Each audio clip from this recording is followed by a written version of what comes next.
Hello everyone, welcome back to the CSAT PYQ series. So this is part 4 of a 5-part data sufficiency question set from UPSC Prelims 2026. All 5 questions follow the same set of directions, so do check out the other parts as well. So before we begin, let me explain the answer options. Option A means that only one statement is sufficient.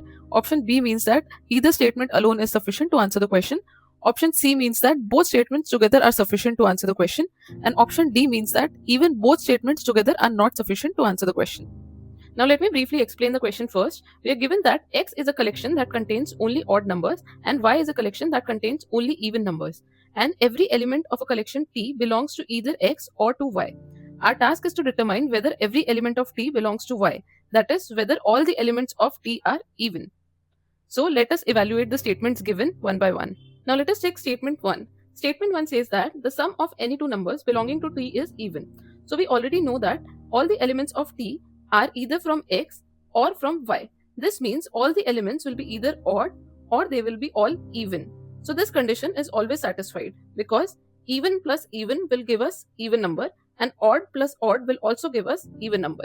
So we cannot determine from statement 1 whether all the elements of T are from Y or all of them are even. So this statement is not sufficient. Now let us look at statement 2. Statement 2 states that if both P and Q are picked from T, then P minus 1 into Q is even. So P and Q are elements of T. They are either the elements from X or they are both from Y. This means they are both either odd or they are both even. So P minus 1 into Q will be always even, because if P and Q are odd, then P minus 1 will become even and Q will become odd. So even into odd will give us even. And suppose if P and Q are even, so P minus 1 will become odd and Q will be even. So odd into even will also be even.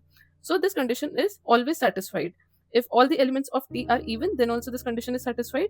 And if all the elements of T are odd, then also this condition is satisfied. So statement 2 is not sufficient to answer the question. Now let us combine both the statements 1 and 2 together. From statement 1, T is either entirely odd or entirely even. Statement 2 is also satisfied in both the cases. So both possibilities still remain.